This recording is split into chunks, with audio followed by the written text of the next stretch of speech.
What's up, everybody? And welcome to another episode. Hit the like button, subscribe to my channel, and share the video. Hit the join button and become a member. Members get exclusive content.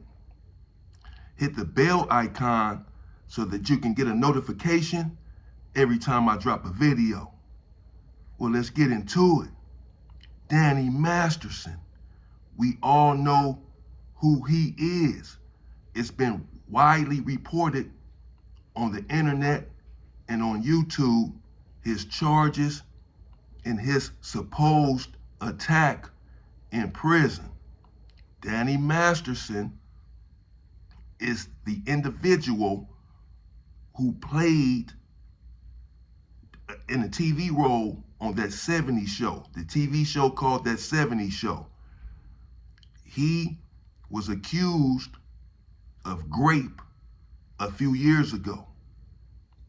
Supposedly, this happened some years ago. The women reported it later on. He was arrested and eventually convicted. He received a 30 years to life prison sentence for 2 rape charges. Now, you may wonder, how can someone on an SNY yard, SNY stands for sensitive needs yard.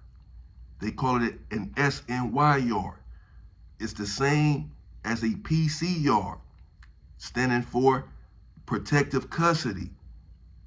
You may ask, how can someone get attacked on a protective custody yard, a PC yard, an SNY yard? Sensitive needs, they have sensitive needs because they need to be escorted by a lot of officers, etc., because of their charges. So they call it a sensitive needs yard. It's the same as a protective custody yard. Back in the days, in the 90s, 80s, it was very hard to get on a sensitive needs yard. Just to give you a bit of background as to how someone like Danny Masterson can be attacked on one of these yards, where everyone is a PC already. How are PCs attacking other PCs? Well, back in the days, it was hard to get on one of these yards. You had to debrief. You had to snitch on someone. The police wanted information before they put you on an SNY yard, a PC yard. And there were only a few PC yards in the whole California penal system at this juncture in the 80s and the 90s. But they began to become more prolific, the PC yards, in the early 2000s and on. All of a sudden, people were dropping out by the thousands. The politics on these level 4 yards were very strong, still are. And a lot of people could not hang, and so they were dropping out. And you also have a situation where some people are on these PC yards and they don't really deserve to be. At least some people feel like they don't deserve to be. I know of a few people personally that are on protective custody yards that may not should be there. Perhaps they should not be there. They are not snitches. They're not chomos. They just committed a certain infraction on a yard. They were strong soldiers up until that point. And then they committed a certain infraction on a yard, and people made the decision to get them off of the yard. But they're not necessarily cowards, and they still have certain ethics. And they don't believe that they should be on the PC yard. And so they go to these PC yards and they form gangs. They have many gangs on these protective and SNY yards, protective custody yards and SNY yards. They have many gangs. Some of these gangs are overzealous. They're very violent because they want to prove to the people in general population that they are just as strong as they are. They have the same strong politics as the people in general population, and that they don't believe that they should be on a PC yard to begin with, that they are still strong and still soldiers, and that they still live by a certain code. So they form these gangs and they attack certain individuals that come on the PC yards, even though they are PC themselves. Because again, they want to prove that they belong on the general population yards and that they are not cowards. So sometimes when they attack certain individuals on the PC yards, these attacks are vicious because they want to prove that they don't belong there. Such is the case with Danny Masterson, even though his attack was not all that vicious. Now they have a gang on the PC yards called the BBC, Brothers by Choice. This is a gang of ex-skinheads, a bunch of white dudes who formed the gang in the early 2000s on a protective custody yard. They also had a gang on a protective custody yard called the All-Stars. They also have a gang on a protective custody yard called the Green Lighters. So they have gangs on these protective custody yards that are violent and they have certain politics. And they will attack you if you come on the yard, even though they too are PC. These attacks, again, are vicious to denote that they don't belong there and that they are still stand-up individuals. You form your opinion about these gangs and who they are and what constitutes these gangs and whether or not they are strong and should have gangs on PC yards or not. You make your own decision. I have my opinion and you have yours.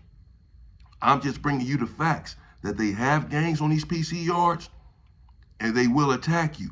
So someone such as the person who unalived Nipsey Hussle, let's say, you may think, well, he's safe because he's going to be in protective custody. As I just explained, he is not safe. He too will not be safe in prison because of his charges and because of these different gangs that they have on the protective custody yards. They will still remove you and attack you violently and viciously on the protective custody yard. You are not safe. No one is safe, even there. Danny Masterson was about to be transferred to CMC prison. Danny Masterson was there in Corcoran State Prison. Again, Corcoran State Prison has a certain attitude, a certain mood, even for a protective custody yard. These protective custody yards now are filled with individuals. Again, it used to just be one or two protective custody yards in the whole California penal system. Now there's a protective custody yard in every prison, nearly. And sometimes they overrun the prison population. These people, these individuals who have dropped out, it got to the point where you would transfer to a prison, get off the bus, and the police would ask you, are you active or non-active? Go to the left if you're active, go to the right if you're non-active. If you want to go to the protective custody yard, you go this way. If you want to go to general population, go this way. It was never like that before. Before, as I indicated, you used to have to debrief and tell on a lot of people in a lot of different situations in order for them to put you in a protective custody yard. If not, they would say, well, we're going to leave you here if you don't give us the proper information. Even though you want to leave, we're going to leave you here and throw you to the wolves. So you used to have to debrief because you would be scared, tell the police everything that you know, and then they would transfer you to a PC yard. That was back in the days. But now, as I said, just getting off the bus, they would ask you, do you want to go to a protective custody yard or you want to stay here in a general population? They would give you an option, a choice. Hence why the population is so thick on these protective custody yards. It takes nothing to get there now. And so you get there and you join a gang and you become a part of a gang on these protective custody yards. And when an individual arrives accused of a certain crime, well, you're still in harm's way. Such was the case with Danny Masterson and this gang called the BBC, Brothers by choice. Again, a bunch of ex-skinheads who had it in for Danny Masterson. And well, they got their opportunity and they attacked him. I'll bring you that story. Part 2 of Danny Masterson getting attacked there in Corcoran State Prison. It's coming up. Stay free, people.